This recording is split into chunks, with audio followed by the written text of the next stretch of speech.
नमस्कार। IIP presents let's talk photography with Rajesh Goyal में आपका स्वागत है। हम लोग अपने वीडियोस के माध्यम से फोटोग्राफी में हो रहे डेवलपमेंट्स, एजुकेशन में, एक्सपेरिमेंटेशन में, टीचिंग पेडागोजी में और बहुत सारे प्रोजेक्ट्स और रिसर्च जो चल रहे हैं उस पर डिस्कशंस करते रहते हैं। आज हम एक खास सब्जेक्ट को लेकर बातचीत कर रहे हैं और मेरे साथ हैं मनीष सहरावत। मनीष आईआईपी में एचओडी हैं, डिपार्टमेंट को हेड करते हैं, एमफिल कुरुक्षेत्र से किया है, फाइन आर्ट्स में अब पीएचडी कर रहे हैं, परस्यूइंग पीएचडी हैं और बहुत लंबा एसोसिएशन है हमारा। तो मैंने ये सोचा कि बहुत सारे स्टूडेंट जब हमारे पास में आते हैं तो हमें उनको बार बार ये एक ही जवाब देना पड़ता है, क्या पढ़ेंगे, कैसे पढ़ेंगे, सिस्टम क्या है, प्रोसेस क्या है। तो हम इसके ऊपर एक डिस्कशन करके इसको फॉर एवर फ्रीज करें। तो ये डिस्कशन हमें आज मनीष आपके साथ करना है, क्योंकि अक्सर स्टूडेंट्स के पेरेंट्स, स्टूडेंट्स हमसे बात करते हैं कि भाई फोटोग्राफी में क्या थ्योरी भी होती है थ्योरी होती है या फोटोग्राफी में सिर्फ प्रैक्टिकलिटीज़, किसी कैमरामैन को असिस्ट कर लो तो भी तो काम हो सकता है। बहुत सारे जवाब देने पड़ते हैं क्योंकि डिप्लोमा है, देन बैचलर्स है एंड फिर मास्टर्स है। तो हम जो अपने यहाँ एक प्रोसेस को अडॉप्ट किए हुए हैं, हमने अपने करिकुलम को स्ट्रक्चर किया हुआ है, प्रॉपरली स्ट्रक्चर्ड करिकुलम है, लेकिन फिर भी बातचीत हम शुरू करते हैं यहाँ से कि थ्योरी वर्सेस प्रैक्टिकल अप्रोच जो फोटोग्राफी में हम लोग लेकर के चलते हैं, तो थ्योरी कितना इम्पोर्टेंट है। देखिए, first of all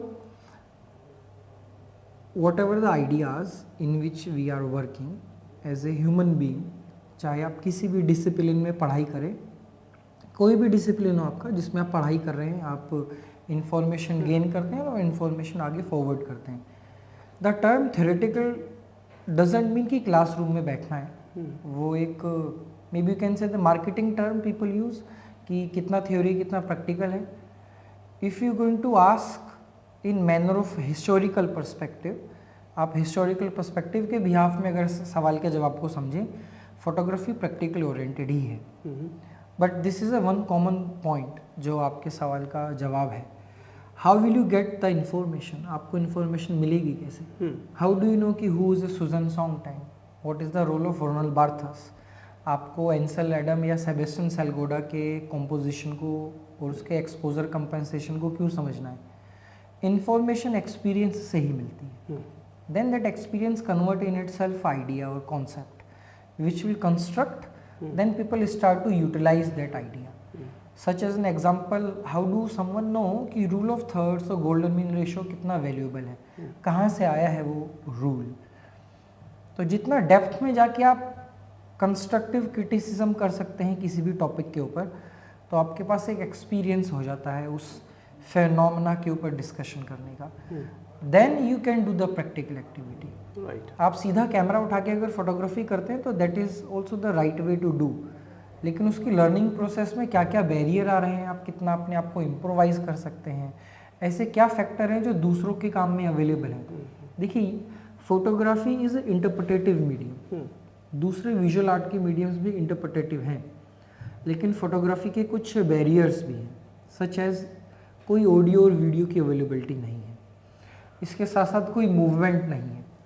compare to video, अगर आप फोटोग्राफी की बात करेंगे, वो मेमोरीज बना देगा, सिचुएशन को फ्रीज कर देगा।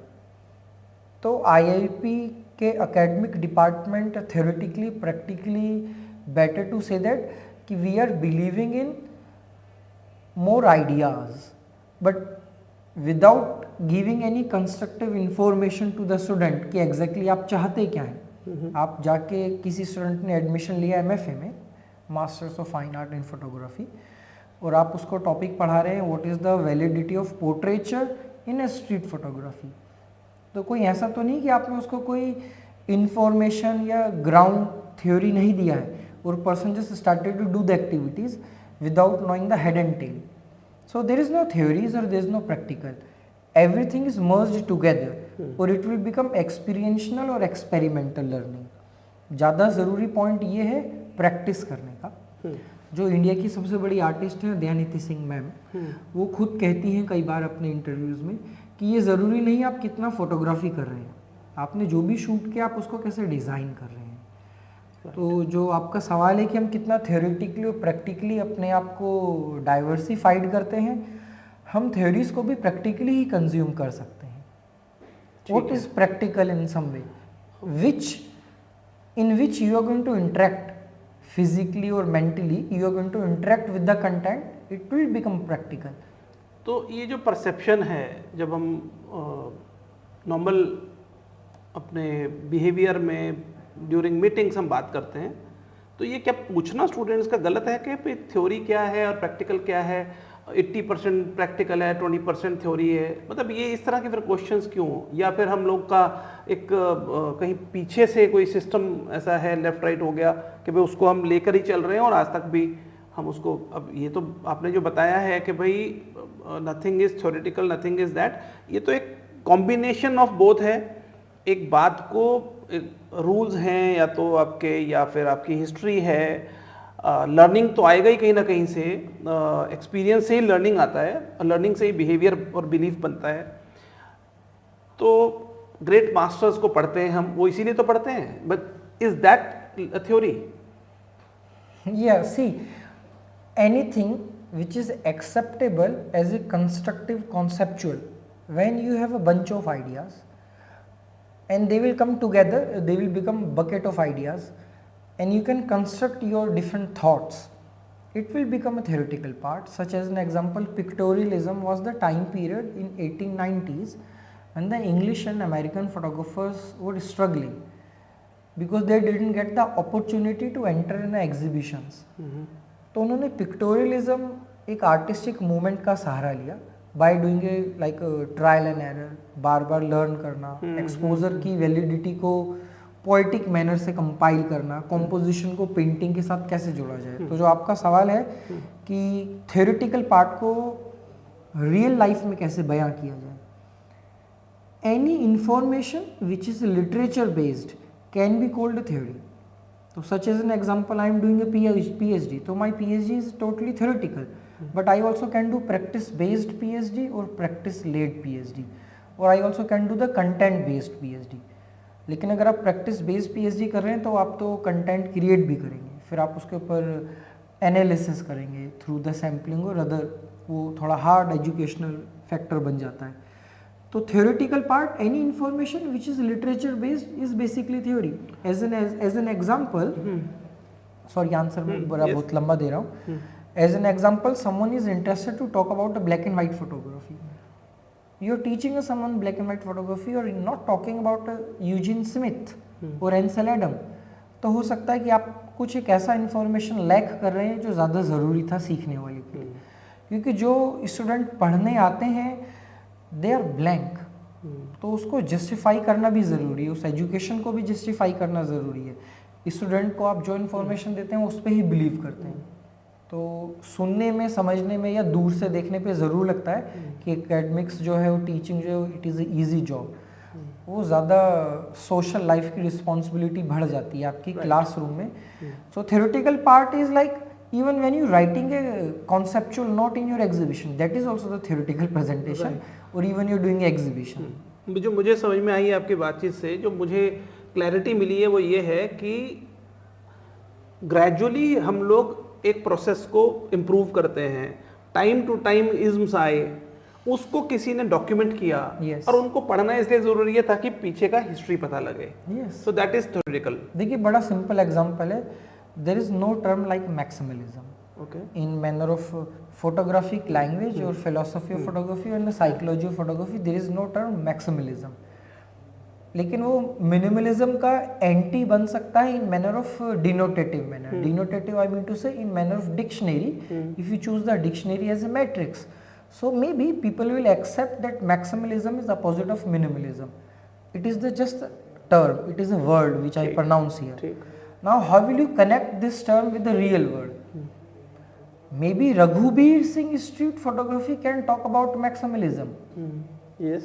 Or on the other hand, the photographer which is choosing like a Martin Parr in a street photography, he is choosing a minimalism as a perspective of composition. तो अब मैंने आपको बता दिया कि मैक्सिमलिज्म एक टर्म है जिसको आप यूज कर सकते हैं when you talking about anti minimalism, but how will you represent that thing in front of a student, तो you going to show them the work, right. So photography बहुत बैलेंस फील्ड है. ऐसा नहीं है कि आपने किसी को एक्सपोजर ट्रायंगुलेशन सिखा दिया और someone know how to handle a camera और lighting, so that person is going to say now I am complete in my genre, right. ज़्यादा ज़रूरी है कि आपकी थॉट क्या है. तो अगर आप आईआईपी के पॉइंट ऑफ व्यू से भी अगर ये सवाल कर रहे थे इनिशियली कि एकेडमिक्स का थॉट्स क्या है, what is your approach, our major concern is to give a opportunity to student so they can think about their own opinion. If you don't have any your opinion, then doesn't matter whatever the machine or tool, or even you do the painting, or maybe you make a short film on iPhone, or maybe your work is published in Mumbai International Film Festival. ज़्यादा ज़रूरी कि आपके पास opinion है, क्योंकि अगर opinion नहीं है then I don't think so there is value to become artist. ठीक बात है, राइट. सो बहुत अच्छी क्लैरिटी के साथ में एक चीज़ जस्टिफाई हो गई है कि हमें थ्योरेटिकल होना कोई थ्रेट नहीं है, it is a process. See one of the best institution in India is JNU. Their faculties are talking और एक्सप्लेनिंग ए सोशल पॉलिटिकल और economical commentary through theoretically. Faculties जो हैं they are like one of the best institution. Faculties are holding a lots of research paper. They also give the opportunity to their student. So I'll just complete the answer. Their teaching pedagogy is so beautiful that university sometimes what they do, you want to learn something, I'm giving you some reading material, read it and come in a classroom, then you will do the discussion. So you have something on which you can create more like a positive debate based. ये art के context में बात कर रहे हैं, art के context में, sociology के कॉन्टेक्स्ट में. So like we are not connected with JNU, but the philosophy of learning art of all the places are similar if they are teaching by the heart, not by the book. एक चीज़ clear होती है यहाँ पर कि students अगर diploma कर रहे हैं तो ऑब्वियसली बहुत ज़्यादा डिटेल, बहुत ज़्यादा एक्सपेरिमेंट्स करने का समय नहीं होता है, क्योंकि वो that is 1 year programme. Long term project long आ सकता है 1 year डिप्लोमा वाले. और बैचलर्स में या मास्टर्स में तो ऑब्वियसली ये हो ही सकता है और हम करते ही हैं. सो हमसे teaching pedagogy in context to NEP national education policy, तो हम लोग कितना अपने आप को वहाँ तैयार पा रहे हैं? देखिए, न्यू एजुकेशन पॉलिसी को और थोड़ा सा पढ़ना होगा. मुझे खुद भी पढ़ना है अभी न्यू एजुकेशन पॉलिसी और प्रॉपरली. लेकिन न्यू एजुकेशन पॉलिसी में 3 चीज़ें हैं जो थोड़ी बहुत डिफरेंट हैं. उसके कुछ लूप होल्स भी हैं, वो डिफरेंट वजह से हैं, लेकिन जो उसके पॉजिटिव पॉइंट्स हैं, आपको इंटरडिसिप्लिनरी अप्रोच मिल रहा है. तो you already knew you can use a mixed media method. You are not only depending in a photography. Such as an example, if someone is talking about a conceptual art or connecting that conceptual art term with the storytelling, so it doesn't mean you have to talk about a photography. You can talk about some other artist. Maybe you can talk about Oscar Wilde, or you can explore the Gulzar lyrics. तो आप एक अलग किस्म के text को भी पढ़ रहे हैं, फोटोग्राफी को पढ़ रहे हैं. तो न्यू एजुकेशन पॉलिसी कहती है कि you have opportunity as a independent institution और may be someone is a university कि आप इंटरडिसिप्लिनरी तौर पे पढ़ाएं. अनदर थिंग कि उसमें आपको अपॉर्चुनिटी मिलता है कि which is your major subject, which is your minor subject. Another thing which is called credit based system. तो क्रेडिट बेस्ड सिस्टम से you will get the more clear idea कि आपका जो टीचिंग पेडागोजी का pattern है, such as आप studio based education ले रहे हैं, आप हाइब्रिड पढ़ा रहे हैं, और may B you are talking about a practice based which is called प्रैक्टुअम in an national education policy. सबसे ज़्यादा प्रैक्टिस बेस्ड टीचिंग के और हाइब्रिड के हैं जो क्रेडिट्स दिए गए. They are 4 credits. Each credit is talking about 180 hours. तो आपको 180 hours में एक क्रेडिट कंप्लीट करना है. So institution is working on that thing.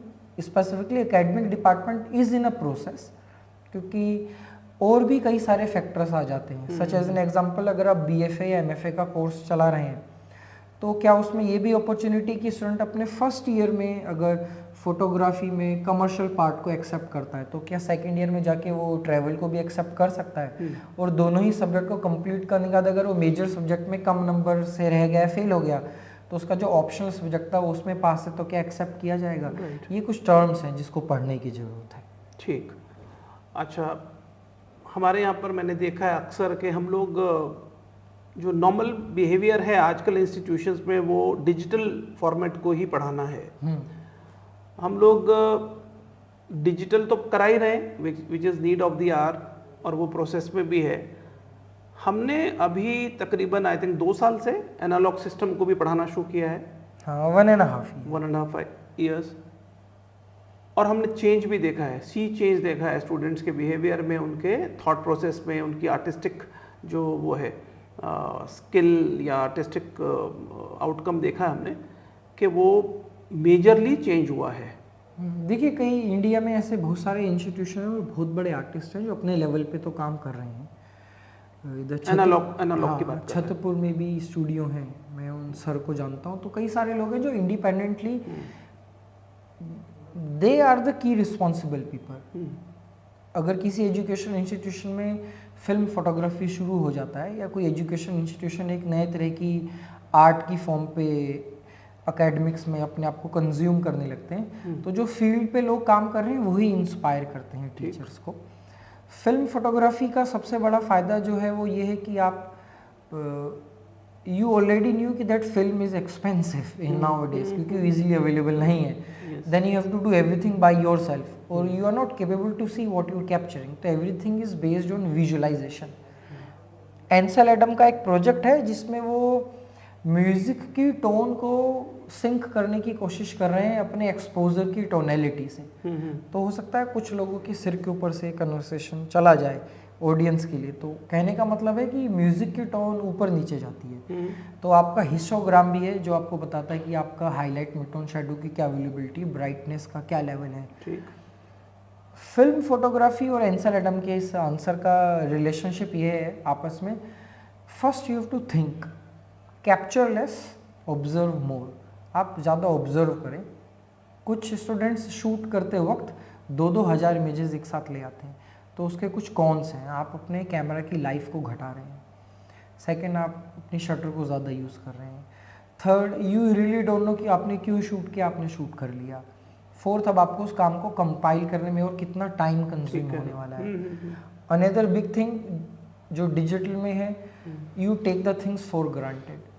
आपको लगता है कि ठीक है, मुझे तो ट्रायल एंड एरर करके देखना है। Trial and error is part of life. I don't think सो कि अगर आप 1000 साल पीछे जाएंगे तो जो भी ऐसे आर्टिस्ट थे जो पोएम्स लिखते थे उन सब लोगों ने ही कोई इंग्लिश लिटरेचर पढ़ा होगा। वो भी प्रैक्टिस बेस्ड आर्टिस्ट थे तो उन्होंने लिटरेचर लिखे। आई डोंट नो अबाउट कि कबीर की क्या एजुकेशन रही, लेकिन कबीर के दोहे तो फेमस हैं।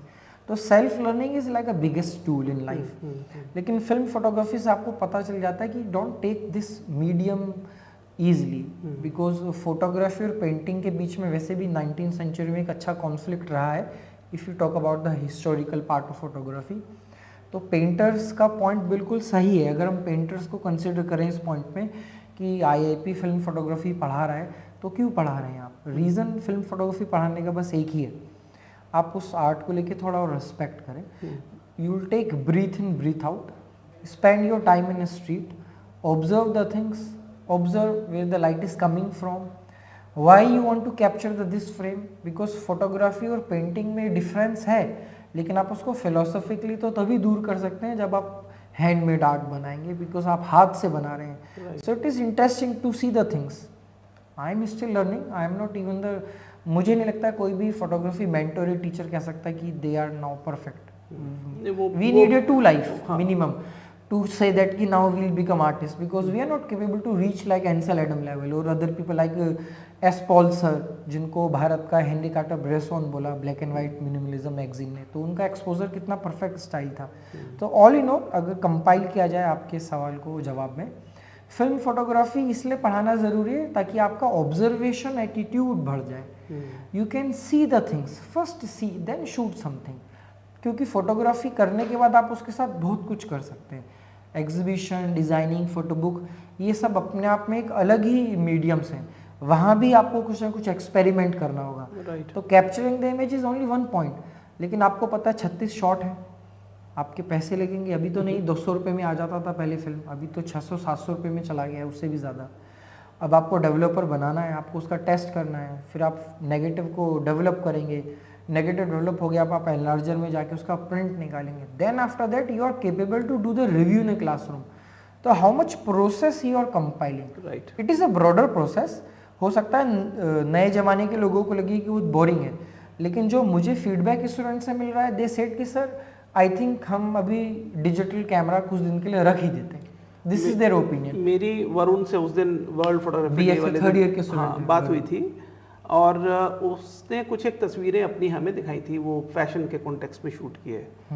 बहुत क्लियरली अगर कंपैरिजन देखें दो तरह की शॉट्स का, डिजिटल का और फिल्म का, तो फिल्म का काम ज़्यादा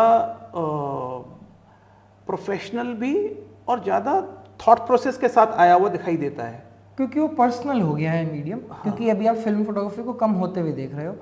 इसमें मेरा पर्सनल ओपिनियन है, not as a teacher, not as even photography researcher. My personal opinion is that अभी कुछ समय बाद आप मान के चलिए, अगर 10 साल बाद सब लोग फिल्म फोटोग्राफी करने लगे, everybody is going to make exhibition और कॉन्सेप्चुअल नोट की बात सब लोग करने लगे, तो there will be some time तो आपको फिल्म फोटोग्राफी भी उतना वैल्यूएबल नहीं लगेगा। तो हम बात कर रहे थे कैमरा को डिजिटल या कैमरा को फिल्म के कॉन्टेक्स्ट में। इसमें तो क्लैरिटी काफ़ी कुछ हमें मिल गई है, और हमने भी इस प्रोसेस को इसीलिए अडॉप्ट किया है कि स्टूडेंट्स जो नंबर्स में शॉट कर रहे थे वर्सेस क्वालिटी में शॉट करते, अपना शूट करते, तो अब 36 का फॉर्मेट है, 36 में और थॉट प्रोसेस यहाँ से आएगा क्योंकि अब डिजिटल स्क्रीन नहीं है उनके सामने।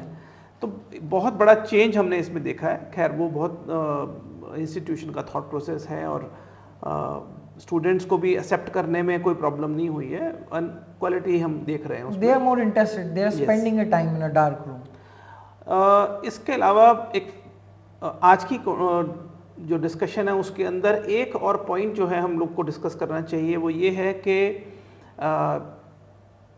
हम लोग इंडियन कॉन्टेक्स्ट में और वर्सेस जो वेस्टर्न फोटोग्राफी एकेडमीज हैं, इंस्टीट्यूशंस हैं, उसमें हम कहाँ फ़र्क देखते हैं। Students are going abroad, America, Canada, London, you know, to pursue bachelors में भी डिप्लोमा और पीजी कोर्सेज।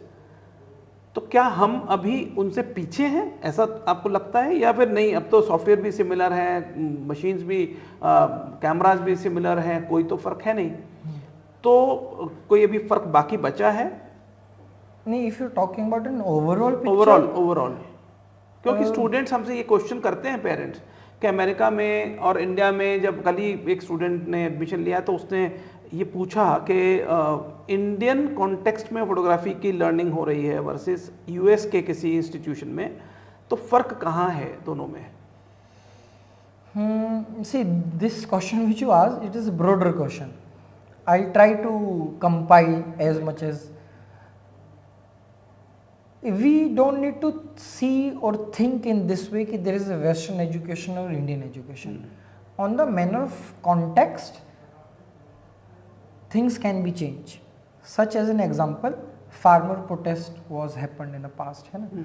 तो जो farmer protest था वो sociology से बेस्ड जितनी कमेंट्री है उसकी पॉलिटिकल कमेंट्री की भी उतनी वैल्यू है। अब कोई स्टूडेंट अगर इंडिया में पढ़ रहा है और उसको पता है कि what is happening in your country, और अगर आप डॉक्यूमेंट्री फोटोग्राफी में इंटरेस्टेड है, you are not going towards a commercial like a product और फैशन और अदर वेडिंग फोटोग्राफी, तो कॉन्टेक्स्ट के अकॉर्डिंग आप डिसाइड कर सकते हैं कि आपकी स्टोरी पैकेज, आपका पब्लिकेशन और आपका वेबसाइट या किसी का इंस्टाग्राम वर्क या आपका जो ऑल इन ऑल जो आपका सबमिशन है अपना कोर्स ख़त्म करने के बाद, ऑब्वियसली इंडियन कॉन्टेक्स्ट में ही हो, because you are living in India. लेकिन रूल ऑफ थॉट्स तो दोनों ही कंट्री में अप्लाई होता है। तो आप ये तो नहीं कह सकते हैं कि वेस्टर्न कंट्री की एजुकेशन डिफरेंट है, इंडियन एजुकेशन डिफरेंट है। इंडिया में, दिल्ली में ही कई सारे ऐसे इंडिपेंडेंट स्टूडियोज़, कई सारे आर्ट एजुकेशन है जो अपने पढ़ाने की पैडागोजी को वैसा ही रखते हैं जैसा पैडागोजी आईसीपी का है। वो लोग कहते हैं कि अगर आपको हमारे पास आके एजुकेशन लेना है या आईआईपी में भी आके अगर आपको एजुकेशन लेना है तो ये तो प्रैक्टिस बेस्ड एक्टिविटी है। फॉरेन कंट्रीज़ और इंडिया की एजुकेशन में मे बी ये डिफरेंस हो सकता है कि they have a more technology may be, but on the other hand ज़्यादा ज़रूरी है कि जो भी कोई एजुकेशन इंस्टीट्यूशन है वो ये डिसाइड करके रखे पहले से ही कि एकेडमिक्स को लेकर जो भी एक्सपेरिमेंटल कंटेंट बन रहा है it is more like a liberal art, people has to capable to speak. अगर फ्रीडम ऑफ एक्सप्रेशन है इट डजेंट मैटर कि आप किस देश से और कहाँ से क्या डिग्री लेके आ रहे हैं। जैसे कि बांग्लादेश में इंस्टीट्यूशन है पाठशाला, आईआईपी पिछले मोर देन 15 सालों से काम कर रहा है, और भी कई सारे इंस्टीट्यूशन है, जामिया मिलिया में भी फोटोग्राफी का कोर्स होता है। क्योंकि आपका सवाल ओवरऑल पिक्चर से, इस वजह से मैं इंस्टीट्यूशन का नाम ले रहा हूँ। तो जहाँ पे भी कोई भी इंस्टीट्यूशन अगर लिबर्टी नहीं दे पा रहा है तो चाहे वो वेस्टर्न एजुकेशन को ही कंस्ट्रक्टिव करके वैसे ही पढ़ाए, वो अपने सब्जेक्ट भी वही रखे, सेमेस्टर को वैसे ही डिवाइड करे, लेकिन आप अगर एज ए स्टूडेंट, अगर मैं भी फीस दे रहा हूँ और मैं स्टूडेंट हूँ लेकिन मेरे पास अपॉर्चुनिटी नहीं है कुछ नया करने की, तो उस वेस्टर्न एजुकेशन को अडॉप्ट करने का कोई फायदा नहीं रहा। तो क्वेश्चन का बेटर आंसर है कि as much as you have a opportunity to do something which you never think to do, such as an example, लोगों को लगता है cyanotype is more like a high art because it is not happening in a regular basis. You can submit your whole project in a cyanotype doesn't mean, but is your cyanotype, which is also the visual language in itself, it is going to create some metaphorical justification in your ideas which you think before you started to do project, whatever that project will be. तो जितनी बोलने की स्वतंत्रता होगी, जितनी practice करने की स्वतंत्रता होगी, जितना आप गलती करेंगे लोग आपस में उतना पॉजिटिव महसूस करेंगे, दैट एजुकेशन इज परफेक्ट। ठीक, परफेक्ट। तो बहुत बढ़िया, आज काफ़ी पॉइंट्स को हमने टच किया है। उधर हमारा चंद्रयान भी लैंड कर गया है आई थिंक। तो इस तरह की जो हमारी डिस्कशंस हैं, कन्वर्सेशंस हैं, ये हम जारी रखेंगे, क्योंकि बहुत सारी चीज़ों के जवाब हमें देने पड़ते हैं और डेली बेसिस पे देने पड़ते हैं। और इसीलिए ये लेट्स टॉक फोटोग्राफी जैसा एक एक एपिसोड और एक ये प्रोसेस शुरू किया है, क्यों अभी तक तो फोटोग्राफी पे डिस्कशंस है ही नहीं बहुत। देखिए अभी अगर आप एकेडमिक्स के पॉइंट ऑफ व्यू से देखेंगे, सिर्फ एकेडमिक के पॉइंट ऑफ व्यू से, तो means graduation, post graduation, someone is doing PhD like I am doing PhD in photography, तो अभी एकेडमिकली तो इंडिया में फोटोग्राफी ग्रो ही कर रही है। हाँ। ऐसा नहीं कि कोई आपको 100 साल या 50 साल हो चुके हैं कि कई सारी यूनिवर्सिटी में more than half decade people are teaching photography. अभी भी कई सारे ऐसे क्वेरी आ जाते हैं कि कुछ बच्चों के पेरेंट्स कहते हैं कि आप ये कोर्स को करना ही क्यों चाहते हैं। लोगों को लगता है फोटोग्राफी का मतलब है कि एक पासपोर्ट का शॉप खोला या कोई वेडिंग फोटोग्राफर बनेगा। हाँ, यही तो प्रॉब्लम है हमारा ये। तो उसको चेंज करने का मौका और मोटो खाली एजुकेशन इंस्टीट्यूशन की भी जिम्मेदारी नहीं है, पेरेंट्स की भी नहीं कि वो खाली सोचे कि हमने फीस दे दिया है, या स्टूडेंट को लगे कि मुझे अपना बस सबमिशन देना है। जो लोग फील्ड पे काम कर रहे हैं, जो लोग एज ए एकेडमिशियन फोटोग्राफी को लेके सीरियस हैं, और the another community which is called student community, जो न्यू जनरेशन है, तीनों को ही आपस में एक सामंजस्य बिठाना होगा कि जो फील्ड पे काम करते हैं वो भी मदद करे एकेडमिक्स की, और एकेडमिक इंस्टीट्यूशन जो फील्ड पे लोग इंडिपेंडेंट स्टूडियो चला रहे हैं उनकी मदद करें, और स्टूडेंट्स जो है समझें इस आर्ट को एक्सप्लोर करने का। तो जो आपने एक इनिशियली टॉक में हमने बात किया था theoretical term, that theoretical term can become a pedagogy और मैट्रिक्स सिस्टम। जब आप देखेंगे दयानिधि सिंह के मैम के काम को, या फिर आप एस पॉल के काम को, या धीरज पॉल के काम को देखेंगे, या फिर आप विकी रॉय के काम को देखेंगे, और अगर आप फैशन फोटोग्राफी में जाएंगे तो आप तरुण खेवाल को देखेंगे, या यंग जनरेशन में आप वंश वीरमानी को देखेंगे। तो ऑल दीज पीपल, ये लोग एक्सपेरिमेंट करते हैं, नॉलेज गेन करते हैं एस्थेटिक्स का। तो इसलिए एस्थेटिक्स आप ऐसे नहीं पढ़ा सकते हैं कि आप कैमरा उठाइए जाके शूट कर लीजिए। अगर ऐसे ही करना है स्टूडेंट को तो यूट्यूब इज़ अवेलेबल। यूट्यूब कितना बड़ा चैनल है, आप यूट्यूब से भी पढ़ाई कर सकते हैं। तो then why you need education? You need education, someone can check you कि you have to go from A to B, आपको ए से बी तक जाना है, इतने टाइम पीरियड में जाना है। So it will become more like a constructive knowledge और education. You are going to understand कि अभी मैं इस काम को करने के बाद प्रैक्टिस करूँगा, फिर लर्न करूँगा, फिर अपना टीचर से रिव्यू कराऊँगा। So that is the way. तो आज का जो हमारा डिस्कशन था वो एक बेसिक कॉन्टेक्स्ट में था, फर्दर डिटेल्स हम करते रहेंगे। आपके जो भी कमेंट्स क्वेश्चंस हों वो कमेंट बॉक्स में आप लिखिए, हम लोग जवाब देना चाहेंगे। हम लोग चाहते हैं कि photography as an art explore हो, photography as a serious subject हम लोग उसको बना करके और इस बात को जर्नल टर्म्स में एक मान्यता की तरह से जैसे दिया जाता है सब प्रूव करके दिखाएं।